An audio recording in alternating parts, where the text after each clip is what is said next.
Bonjour à tous, j'espère que vous gardez le cap en cette période compliquée et mouvementée. Nos business sont vus, revus et corrigés, comme des prises de position sur les marchés. Les valeurs boursières et les valeurs humaines sont en train de cohabiter dans un climat assez particulier. Vous me l'accorderez, certains soignent, d'autres sont confinés, avec des valeurs qui sont aujourd'hui si prisées, des valeurs absolues. Elles ne sont plus celles d'hier. C'est-à-dire qu'il n'y a même pas plus de 3 mois, tout a changé. Vous le constatez. Eh bien, c'est dans ce climat particulier, que Fintech TV lance une nouvelle série d'émissions, une nouvelle chronique. Nous allons accueillir à chaque fois un invité, expert, économiste, un player, un acteur de l'économie du digital, de l'économie industrielle. C'est ce que je vous propose aujourd'hui avec notre premier chroniqueur et invité, Mathieu Muchery. Mathieu Muchery qui est chef économiste dans une grande institution financière. Il va nous parler de ce monde d'après. Mais avant tout, Mathieu, je crois qu'il y a une question à te poser. Nous sommes dans un climat où deux mondes sont en train de cohabiter. Le monde d'après, il ressemblerait à quoi? Le monde d'après, évidemment, c'est très prétentieux de raisonner sur le monde d'après, alors qu'on est encore dans le monde du pendant le confinement. Le monde d'après, j'espère qu'il sera plus long-termiste. J'espère qu'il sera plus constructif et j'espère qu'il sera un peu plus vert, un peu plus vert, un peu plus bleu. Ça, ce sont des espérances. Et la partie, je dirais, plus pessimiste, plus économiste de mon cerveau me dit que ça va quand même être un petit peu compliqué et que la crise en cours, si elle n'est pas convenablement gérée par les acteurs de terrain comme par les banquiers centraux, eh bien, on risque de s'éloigner de ces beaux objectifs d'une croissance longue et, entre guillemets, soutenable. Et c'est de ce dont je voudrais très immodestement parler aujourd'hui. Alors, dans effectivement ce temps présent aujourd'hui, le climat qu'on connaît actuellement risque de durer de bons mois. Sans parler tout de suite peut-être du monde d'après, le monde actuel, effectivement, en quoi peut-il, je dirais, évoluer? Quels sont les sous-jacents sur lesquels il pourrait se reposer pour évoluer, pour muter, pour se transformer? Et qu'est-ce qui le bride, au contraire? Prendre un exemple concret, parce que sinon je vais être un peu trop général. Un exemple concret, c'est le taux d'actualisation. C'est un dossier qui me tient à cœur. Vous avez remarqué que les taux d'intérêt ont baissé. Ça, tout le monde a fini par le remarquer au bout d'une douzaine d'années, même en zone euro, où on est parfois un petit peu distrait. Les taux d'intérêt ont baissé. Donc, quelque part, le marché qu'on accuse d'être toujours court-termiste, etc., le marché nous dit, il dit aux gens du business, il dit à tout le monde, il dit aux États aussi, soyez plus long-termistes. Projetez-vous davantage dans la grande durée et même dans la durée extrêmement longue. Parce que si les taux sont nuls ou négatifs, ça veut dire qu'en réalité, il faut se projeter sur 20 ans, sur 30 ans, etc. Ça, c'est ce que nous dit le marché. Et de l'autre côté, les acteurs de terrain ont tendance à actualiser encore à 6, 8, 10, 12%. Enfin, ça dépend des business plans et ça dépend des exercices comptables. Mais vous voyez des gens qui sont censés être des acteurs plutôt long-termistes actualiser encore à des taux qui sont dignes des années 70. Ça, c'est ce qu'on appelle un mismatch temporel. Le marché est capable d'être hypermétrope. Il l'a montré avec Amazon, il l'a montré avec de nombreuses entreprises de la Silicon Valley qui n'ont pas produit un seul profit en 20 ans et un seul dividende en 20 ans et qui ont été très rapidement, convenablement valorisées. Donc le marché sait être hypermétrope, mais il a besoin d'une belle histoire de croissance, d'une belle exécution ensuite, mais il a besoin d'une belle histoire et il est capable d'être long-termiste. Et de l'autre côté, on a un manque de projets qui font sens, de long terme, parce que les acteurs ont tendance à ne pas dépasser un horizon de 2 ans, 3 ans, 4 ans. quand on actualise à 8 ou 10% par an, ça signifie qu'en réalité, tous les flux futurs, au-delà de 5-6 ans, ne valent quasiment rien. Et donc, c'est dans cette déconnexion, ce mismatch temporel, que viennent se nicher il y a peut-être beaucoup d'erreurs et aussi peut-être beaucoup de destruction de valeur. Aujourd'hui, on a l'impression j'ai l'impression qu'il pourrait y avoir beaucoup plus de création de valeur saine, notamment dans des domaines comme par exemple l'environnement, la green economy, si au lieu de tuer les projets à cause d'une courbe en J, de tuer les projets qui ne sont pas rentables dans les 3-4 premières années, on pouvait étendre cette durée, étendre le temps. Mais pour étendre le temps, il faut que les gens qui prennent les décisions dans les entreprises, concrètement, n'aient plus en tête un taux d'actualisation qui était celui d'il y a 20 ans. Il faut qu'ils abaissent les taux d'actualisation. Il faut qu'à nouveau, on ait une réconciliation entre taux d'intérêt et taux d'actualisation. On ne peut pas d'un côté obtenir de l'argent quasiment gratuitement, en tout cas à des niveaux extrêmement faibles, et en même temps dévaloriser le futur, puisque le taux d'actualisation, c'est un taux de dévalorisation du futur à hauteur de 10% par an. Ça, c'est un exemple où on pourrait mieux dialoguer entre la micro et la macro, entre les banquiers centraux et les entrepreneurs, entre les responsables d'entreprise, corporate, et les responsables de marché. Comment tu connectes ces mondes qui sont assez éloignés dans les prises de décision, comme tu dis, du micro au macro ou du macro au micro? Comment tu reconnectes aussi les horizons de temps, les habitudes de temps dans les prises de décision? Changer les habitudes d'investissement court terme vers du long terme, ça se fait pas en un clic, même si on est à l'ère du digital. Comment on s'y prend en fait? Quelles sont les pistes que tu entrevois concrètement? Bon, concrètement, c'est très dur. Ça fait plusieurs années que je suis sur ce thème-là et je me rends compte que une direction de gestion, par exemple, une direction comptable, ne dialogue quasiment pas avec une équipe ALM qui elle-même ne va pas facilement dialoguer avec l'équipe qui est en charge de la gestion des actifs, qui elle-même ne va pas forcément bien dialoguer avec les filiales, etc. Donc, dans le monde concret de l'entreprise, c'est très délicat. Ce qu'il faut essayer d'avoir, c'est au moins un vocabulaire commun, déjà pour commencer. Et après, on pourra se mettre autour d'une table. Ce vocabulaire commun, c'est savoir de quoi on parle. Par exemple, j'ai dit que le taux d'actualisation, c'était un taux de d'évaluation du futur. Ben, ça, c'est intéressant parce que ça veut dire que c'est pas un cost of equity, c'est pas un coût du capital. On ne se calcule pas avec un MEDAF comme on a appris dans les manuels de finance d'entreprise, de finance de marché. Ça veut dire que c'est peut-être un petit peu différent d'une prime de risque à laquelle on rajouterait 2-3 éléments. Ça veut dire que peut-être, si on arrivait à mieux faire comprendre aux gens que le taux d'intérêt et le taux d'actualisation ne peuvent pas divorcer fortement et durablement, ils vont mano en la mano, parce que sinon il y aurait des opportunités d'arbitrage et ça ne collerait pas. Déjà, si on pouvait simplement réexpliquer un certain nombre de bases, peut-être que ça faciliterait. C'est ce que j'essaie de faire à mon petit niveau. Honnêtement, c'est pas facile. Les gens vous disent, par exemple, si vous baissez le taux d'actualisation, vous allez prendre plus de risques. En fait, c'est pas ça du tout. C'est quand on a un mauvais taux d'actualisation qu'on prend beaucoup de risques. Donc, il faut lever un certain nombre de mythes, mais au moins déjà dresser une sorte de lexique commun, de vocabulaire, de champ lexical commun. Honnêtement, c'est pas facile. Et il faut peut-être prendre les gens par la main en leur montrant des beaux exemples de réussite. Par exemple, je parlais de Tesla, je parle de Tesla régulièrement, ou de SpaceX. On a là affaire à des entreprises qui, parce qu'elles ont une belle histoire de croissance, ont été capables d'abaisser considérablement le taux d'actualisation.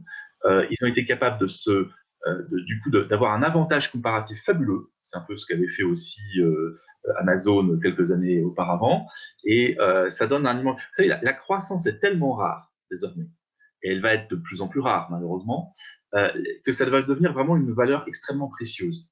Donc, si on arrive à détecter des poches de développement de valeur, et là en l'occurrence une libération de la valeur grâce à une libération du temps, si vous voulez, si on arrive à dégager ces poches-là, ça va être tellement précieux ça méritera de discuter, de passer un peu de temps à dialoguer les uns avec les autres, parce que on sera sur une poche absolument magnifique. Suivant effectivement l'idée et la piste que tu suggères, des Elon Musk, il y en a, mais pas tant que ça. Ça met aussi un peu de temps pour les construire.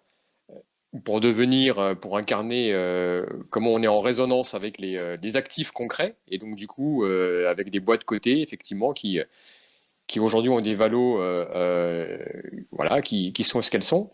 De l'autre côté, tu as le modèle entrepreneurial familial qui aussi pense le temps long, pense le temps différemment et entre autres le temps long. Entre ces deux modèles, euh, comment construire quelque chose, une sorte de modus operandi entre le Elon Musk et l'entreprise familiale qui elle aussi pense le temps long et la valeur dans ce registre. Je ne m'attendais pas à cette question, mais je pense que la famille, c'est vraiment un bon exemple. Parce que quand on éduque nos enfants, bon, on sait que ça va nous rapporter rien du tout, puisqu'ils s'occuperont pas de nous, ils nous mettront dans un EHPAD. C'est véritablement de l'investissement, littéralement dans un tonneau des Danaïdes, hein, un tonneau sans fond. Ça coûte très cher d'avoir des enfants sur Paris, par exemple. Et en même temps, on sait bien qu'ils vont être ingrats, puisque les enfants sont toujours ingrats. Donc on voit bien que là, on a un horizon qui est un horizon dynastique, un horizon ultra long, et où il n'y a pas de rentabilité attendue, ni à 3 ans, ni même à 10 ans. Donc on voit bien que l'individu est capable, puisqu'on continue quand même à faire des enfants, l'individu est capable de vraiment d'un très grand long-termisme. Et dans le même temps, dans nos opérations, par exemple financières au quotidien, on oublie complètement ça. On oublie les leçons de Warren Buffett, on oublie un certain nombre d'éléments, on oublie Carnegie, on oublie Bolloré, on oublie tout ça, et on se met à faire de la spéculation à très court terme. Là, il y a vraiment une contradiction. Pour ce qui est d'Elon Musk, le fait qu'il n'y a pas beaucoup de phénomènes de ce genre-là, je pense qu'il faut être optimiste. On n'a pas encore vu arriver toute cette nouvelle génération, notamment asiatique, en Chine, qui va débouler avec un haut niveau de formation. Vous avez vu l'enquête PISA il y a quelques mois, hein, c'est une enquête qui est réalisée auprès de tous les jeunes de 15 ans. On évalue leur niveau en sciences, en mathématiques et en compréhension de l'écrit. Et vous avez vu que maintenant, en Asie, vous avez des scores absolument incroyables, y compris dans des pays comme la Chine, qui étaient très mal classés il y a encore très peu de temps. Vous avez des niveaux scolaires qui sont bien au-dessus de ce qu'on peut rencontrer, par exemple, en France, où pourtant on dépense beaucoup plus par élève. Donc, vous allez avoir des centaines de millions de jeunes, en Asie en particulier, qui vont arriver bien mieux formés, si vous voulez, bien plus ouverts sur le monde que leurs parents et a fortiori leurs grands-parents. Ils vont être curieux, ils vont pas se contenter d'imiter ce qu'on fabrique, ils vont innover, ils vont faire des choses, et on va les voir arriver dans 5 ans, 10 ans, 15 ans, et évidemment, ils auront à cœur peut-être d'être les futurs Elon Musk. Donc, il suffit qu'il y en ait 1 sur 10 000 qui empruntent cette voie, et étant donné qu'ils sont 500 millions, ça peut faire pas mal de renouvellement entrepreneurial. Évidemment, pour nous, ce sera des challenges, hein, parce que ce seront des gens qui voudront nous disrupter sauvagement, mais ce seront des opportunités assez intéressantes. Donc, je serais pas trop pessimiste parce que dans certains pays, l'effort de long terme est valorisé. Et si on prend l'exemple de la Chine, par exemple, on a clairement un gouvernement long-termiste, à la limite du planisme d'ailleurs, mais en tous les cas assez long-termiste, qui développe et le capital humain et le capital physique. Et quand on a l'épargne, quand on a le capital humain, quand on a le capital physique, évidemment, ça pourrait très bien faire ce que l'Amérique a connu il y a un siècle, à savoir une classe d'entrepreneurs de très grand style qui réinventent complètement le monde, les Edison, les Rockefeller. Alors, sur le plan macro, je pense que le rôle aujourd'hui de la Banque centrale européenne va être déterminant. Parce qu'effectivement, toutes ces initiatives, il faut qu'elles puissent être supportées, soit dans un écosystème, dans un terreau, effectivement, qui arrive à, sans faire de franc anglais, pricer, à valoriser pleinement la valeur et ne pas la détricoter en cours de route, ni même la dévaluer. Il faut que cette valeur-là puisse se construire et dans le temps et de annihiler tous les efforts des entrepreneurs et des entreprises, in fine. Euh, sur cette vision de long terme, effectivement, tu cites le cas de la Chine.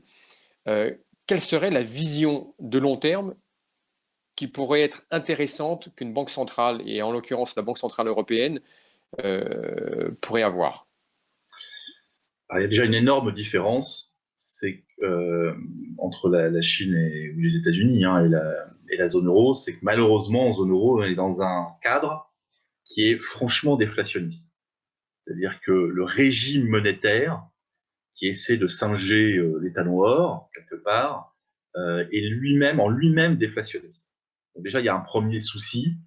On a voulu réintroduire des changes fixes alors qu'on est au XXIe siècle. Et alors que les Chinois essaient de se débarrasser progressivement de la fixité du taux de change, pas à pas, alors que les Américains sont en change flexible et la plupart des autres pays, nous, on est assez largement, du moins entre nous, en change fixe. Et donc ça, c'est un premier handicap. Par exemple, c'est un handicap cognitif. On a décidé que pour l'éternité, pour 1000 ans, la lire italienne, il faudrait 1936 lires italiennes pour faire un euro. Et ça ne peut plus changer. Donc les Italiens ne peuvent plus faire évoluer tranquillement leur économie comme ils avaient l'habitude de le faire. Et évidemment, c'est un énorme handicap. On a rigidifié l'économie européenne, alors que déjà l'économie européenne est assez rigide du point de vue notamment du marché du travail. On a introduit un nouvel élément de rigidité, la rigidité des taux de change nominaux. Donc ça, c'est un premier handicap. Et après, on a un deuxième handicap dans la conduite de la politique monétaire, de façon, je dirais, opérationnelle, de façon tactique. On a une BCE qui, pendant quand même très longtemps, disons-le, notamment au moment de la crise de 2008 et la crise de 2011, a été franchement restrictive. Elle n'a pas voulu du quantitative easing pendant des années. Elle a fait du chantage sur les taux d'intérêt, les spreads périphériques et même la liquidité bancaire. Donc, ça évolue, ça s'améliore, mais il est évident que le dialogue micro-macro n'a pas été possible avec une banque centrale qui était trop indépendante et en fait, tout à fait, malheureusement, tout à fait autiste. Elle n'écoutait pas les marchés, elle n'écoutait pas le business, elle n'écoutait pas les entrepreneurs, elle écoutait sa propre fonction de réaction, elle écoutait essentiellement la Bundesbank. Elle écoutait soi-disant le traité qui lui disait d'insister sur la stabilité des prix. Et en réalité, le traité, quand on le lit, on prend la peine de le lire, il est assez nuancé. C'est oui, il faut veiller à ce qu'il n'y ait pas plus de 2% d'inflation, quoique le chiffre de 2% n'est pas dans le traité, mais il faut veiller à la stabilité des prix. Mais une fois que les prix sont à peu près stables, il faut effectivement maximiser la croissance et l'emploi. Or, on sait qu'il n'y a pas d'inflation. Il n'y en a pas depuis des années. Il n'y en a pas dans le pipeline. Il ne risque pas d'y en avoir avec cette crise du coronavirus qui va peser énormément sur la demande agrégée pendant un bon moment. Et donc, il y a de l'espace d'intervention pour la BCE. Alors, cet espace, il est progressivement occupé. Il y avait eu un effort qui a été fait par Draghi pour assouplir la politique monétaire. Mais malheureusement, aujourd'hui, en zone euro, très honnêtement, il faut se mettre au niveau du maillon le plus faible. Et le maillon le plus faible, c'est probablement Italie-Espagne. Il ne faut plus faire une politique monétaire pour la moyenne ou pour la médiane, mais une politique monétaire pour que les maillons les plus faibles puissent raccrocher les wagons, sinon tout va sauter. Et donc, si vous voulez faire aujourd'hui une politique monétaire favorable aux intérêts italiens, en tout cas digne de la macroéconomie italienne, qui a subi 4 ou 5 crises majeures en moins de 20 ans, et qui a malheureusement vu 40% de son industrie se barrer depuis la création de l'euro, malheureusement, il faut des taux peut-être encore plus bas, encore plus longtemps. Il faut encore plus d'achats d'actifs. Et au final, il faut un euro plus faible, globalement, peut-être en dessous de la parité avec le dollar. Alors, je milite pour ça depuis des années. Je constate qu'il y a quelques progrès qui sont faits. Par exemple, face au coronavirus, la détente monétaire n'a attendu que quelques semaines, quelques mois, alors qu'on avait attendu 5 ou 6 ans la fois dernière pour obtenir une vraie détente monétaire. Entre 2008 et 2014, par exemple, il n'y avait pas eu d'achat d'actifs massif par la BCE. Donc, il y a eu des progrès qui ont été faits. Franchement, on peut faire beaucoup mieux dans le lien entre les autorités budgétaires et monétaires, dans la communication, dans la transparence aussi. Ce que je reproche beaucoup à la BCE, c'est ce manque de transparence démocratique. Par exemple, on n'a pas le compte-rendu de ces réunions avant 50 ans, ce qui n'est quand même pas normal. Aux États-Unis, c'est 5 ans, ça pourrait très bien être 5 mois. Voilà, on peut vraiment progresser. Et il est évident que ce mismatch temporel dont je vous parlais, il a été en grande partie entretenu par Jean-Claude Trichet et par pas mal de gens en Europe, parce que vous ne pouvez pas dire aux entrepreneurs, écoutez, on vous baisse les taux, éventuellement, mais moins que les autres, et en plus, on a envie de les remonter dès qu'on peut, comme en 2008 ou comme en 2011. L'entrepreneur, lui, ne comprend pas. Il peut comprendre qu'un seul message. Il ne peut pas comprendre plusieurs messages subtils. Il ne peut pas comprendre qu'on lui dise, par exemple, les conditions monétaires sont accommodantes, mais en réalité, c'est la déflation. Les prix n'arrêtent pas de baisser. C'est pas possible. C'est ce genre de mismatch qui n'est pas possible. Donc, il faut que ce soit plus clair. On peut encore faire beaucoup mieux. Le plus faible, notamment avec le contexte de l'Italie, de l'Espagne, on pourrait peut-être aussi citer celui de la Grèce. Est-ce que aujourd'hui les décideurs de ces pays, de l'Union européenne, sont réceptifs à la piste que tu pourrais suggérer? Est-ce qu'ils seraient enclins à aller dans ce registre alors qu'ils en ont le plus besoin? Et deuxième question à côté de celle-ci, si ce n'est le cas, quel autre scénario envisagerais-tu pour la zone euro? Bon. Ce que les économistes, je suis désolé, je vais reprendre ma casquette un peu de doctrinaire macro, ce que les économistes un peu partout sur cette planète recommandent, c'est une forme ou une autre de politique monétaire à outrance. Et ça fait 12 ans. Donc là maintenant, a fortiori qu'on est dans une pandémie et où l'inflation a complètement disparu des radars, il faudrait une politique monétaire à outrance. Ça signifie quoi? Alors il y a plusieurs modalités. Certains vous parleront de monnaie hélicoptère, d'autres vous parleront de taux ultra négatifs, etc. Il n'y a aucune solution parfaite.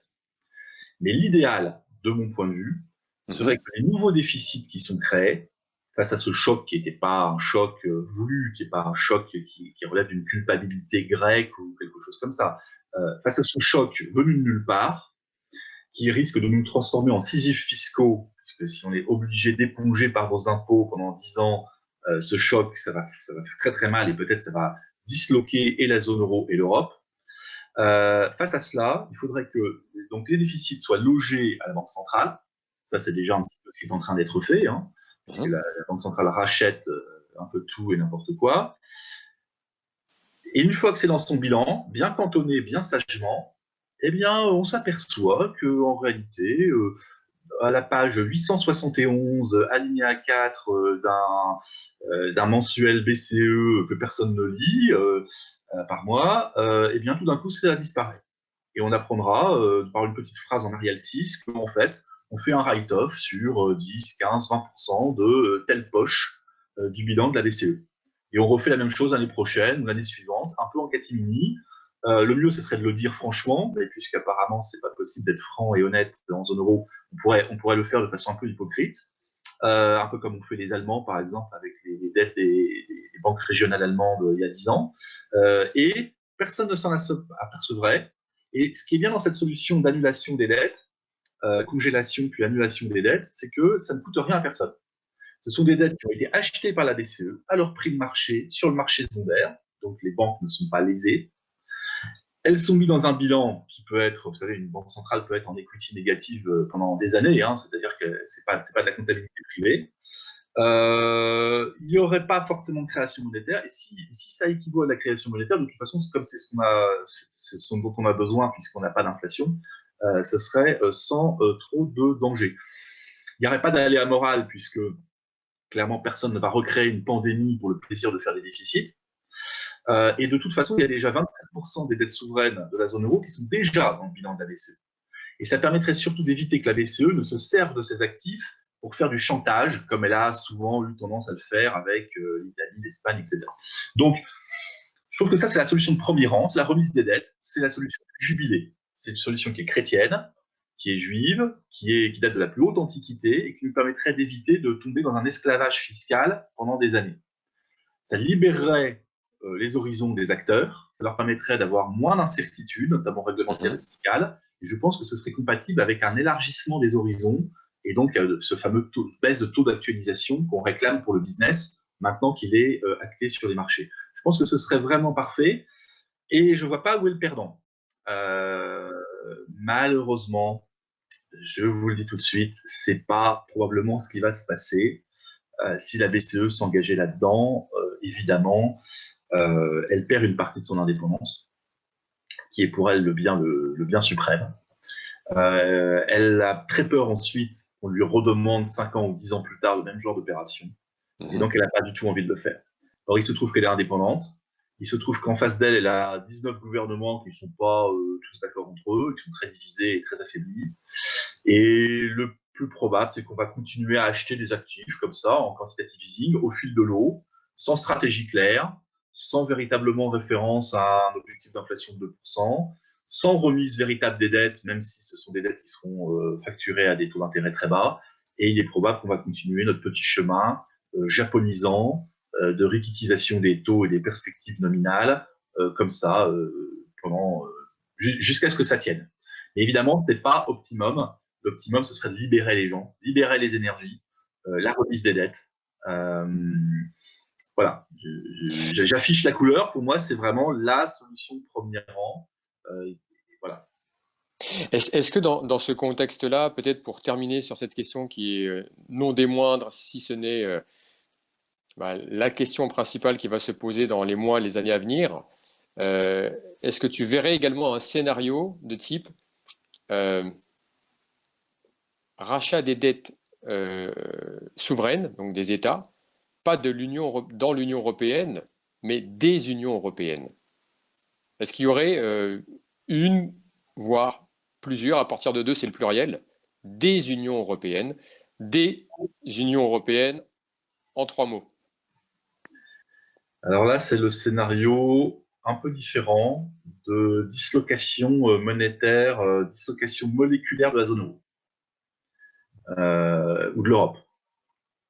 C'est-à-dire l'idée qu'après le Brexit, nous aurions un Ita-Dexit ou plus.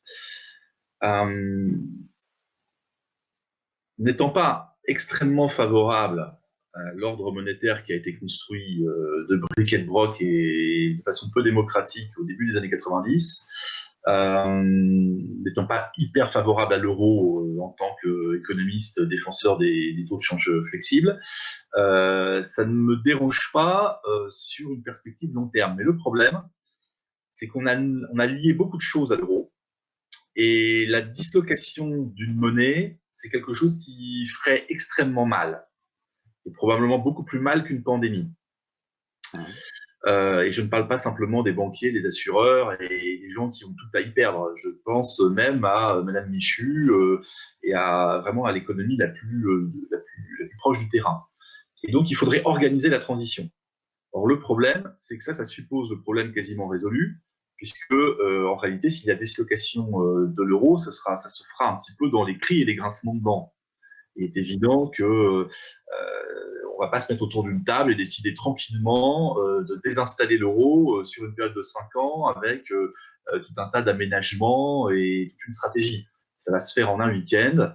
Il y a un gros pays qui va sortir et ça va être absolument horrible, notamment pour le droit des contrats et pour la sécurité juridique de l'épargnant et pour tout un tas d'autres choses.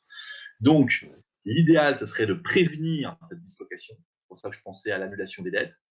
On pourrait aussi parler de monnaie hélicoptère. On pourrait aussi parler peut-être de revenus universels qui seraient éventuellement fondés sur une création monétaire. On pourrait parler de tout un tas de pistes. Je suis même prêt à entendre parler de la piste des taux ultra négatifs. Certains avançaient un taux à moins 5%, par exemple, pour reflatter l'économie. Je suis prêt à entendre parler de pas mal de solutions avant de parler de choses qui risquent de mettre en cause non seulement la monnaie unique, ça ne me dérange pas, mais aussi derrière le libre-échange en Europe, c'est-à-dire en fait le marché unique. Et moi, je ne veux pas d'une dislocation du marché unique parce que je pense que si l'euro s'effondre et si ensuite l'Europe institutionnelle et l'Europe du marché unique s'effondrent, on risque de se retrouver avec des populistes, en réalité des protectionnistes. Et là, on va s'apercevoir que le régime de pandémie actuel sera quasiment permanent, c'est-à-dire qu'on va avoir des blocages à l'échange considérables, des queues pour accéder aux grands magasins, et ça me plaît pas du tout. Voilà, c'est pas l'avenir que je veux pour ma fille. Je veux qu'elle puisse se balader tranquillement entre la France, l'Italie, etc. Donc, prévenir plutôt que guérir. Et pour ça, une détente monétaire le plus possible. Évidemment, il faut forcer la BCE, ça, il n'y a rien à faire, il faut la pousser un petit peu. Et c'est pour ça que, à mon petit niveau, mon tout petit niveau, mais j'espère qu'on sera des milliers, il faut créer un écosystème de la pensée critique. Il faut se développer, il faut s'armer en culture monétaire pour qu'on soit très nombreux à réclamer ça. C'est-à-dire qu'au lieu d'aller manifester dans la rue pour 200 euros de plus, qu'on manifeste dans la rue pour 2 trillions de plus. Voilà, qu'on ait une culture monétaire et qu'on soit très nombreux à pousser pour que la BCE ne perde pas le fil, pour qu'elle retrouve son objectif de 2% d'inflation par an et pour qu'elle fasse le nécessaire pour qu'il n'y ait pas une dislocation ou un départ de l'Italie, etc. Je ne sais pas si j'ai répondu à ta question. Non, mais ça laisse effectivement entrevoir plein de pistes pour les prochaines chroniques, notamment. Il y aura matière effectivement à développer. On va suivre effectivement au fil de l'eau les décisions, les actions qui vont être entreprises. Les entrepreneurs eux-mêmes, on perçoit bien dans ce que tu dis, vont être également une pièce maîtresse du dispositif pour pouvoir le faire. Ça ne se fera pas sans eux, mais eux tout seuls auront beau, je dirais, défricher le terrain, créer de la valeur. S'il n'y a pas l'environnement favorable, en fin de compte, effectivement, on dévalue la valeur ou la richesse créée. C'est le Japon. Au Japon, il y a des entrepreneurs, il y a des ingénieurs, il y a des bonnes boîtes. Il n'y a pas de problème d'offres productives au Japon, franchement. En plus, maintenant, depuis quelques années, même les femmes travaillent. Donc, les gens travaillent au Japon. Mais ça pédale dans la semoule. Il n'y a pas véritablement, ça ne se transforme pas sur le plan macroéconomique. Il n'y a plus de croissance. Et on ne peut pas mettre tout sur le compte de la démographie parce que chronologiquement, ça ne matche pas. Il y a un problème macro au Japon. C'est curieux parce que les gens produisent, ils sont efficaces, ils innovent. Il y a tout un tas de très bonnes boîtes au Japon. Donc, c'est le passage, c'est le relais entre la macro et la micro qui ne s'est pas fait. Quelque part, depuis 30 ans, il n'y a pas une bonne politique monétaire. Le yen est trop fort, etc. Et donc, du coup, les gens travaillent, mais ils travaillent pour rien, je serais tenté de dire. Et vu les dettes qu'ils ont, ils vont continuer à travailler pour rien, ne serait-ce que pour payer des impôts, pendant les 50 années qui viennent. C'est assez affligeant. Et j'ai peur que ça se transforme un petit peu comme ça en zone euro si on n'y prend pas garde. C'est-à-dire, on va continuer à avoir des entrepreneurs, avoir des gens qui se bougent, etc. Les gens travaillent, c'est pas le problème, mais ça risque de ne pas avoir de sens s'il faut que tous ces efforts, quelque part, soient annihilés par un ordre monétaire déflationniste ou annihilés parce que, compte tenu de ce manque de demande agrégée, il va falloir passer notre temps à éponger les déficits, non pas tranquillement par un reset monétaire, non pas tranquillement par une dévaluation de l'euro, mais de façon beaucoup plus douloureuse par nos impôts. Bon, merci Mathieu d'avoir partagé ces toutes premières analyses pour ce lancement de nouvelle émission. On va vous apporter un certain nombre d'éclairages. L'objectif, en fin de compte, à travers ces échanges, c'est de vous apporter un temps d'attention précieux pour vous, pour vos roadmaps, si vous êtes décideur, chef d'entreprise, investisseur. On le fera au maximum en français. Quelques invités seront également anglophones et vous aurez également des versions en anglais. Mais ce qui nous paraît important aujourd'hui, dans ce temps présent, c'est qu'effectivement, de vous apporter de quoi réfléchir et agir pour vos entreprises, pour vos partenaires techniques, vos partenaires clients, vos clients, pour tout simplement créer potentiellement un nouveau modèle, sortir pour certains de l'impasse. Je pense à certains secteurs, notamment à celui de l'hôtellerie et la restauration, mais d'autres aussi sont touchés, comme le secteur de l'événementiel, le secteur des médias eux-mêmes, pour construire une sorte de résilience économique, de renouveau, et que les entrepreneurs puissent porter une vision désirable de l'avenir en construisant autrement, sans doute dans le monde d'après. Je vous invite donc à nous suivre sur Fintech TV. Nous aurons le plaisir d'accueillir différents chroniqueurs, un tour d'horizon, un tour de table du monde par des acteurs ancrés sur le terrain, ancrés dans leur métier, dans leur business, et vous faire l'écho de cette transformation et de ce renouveau. À très vite sur Fintech TV et merci encore à toi, Mathieu, de nous avoir partagé ta vision aussi précise et analytique sur le temps présent et construisons le temps de demain, le temps futur. À bientôt.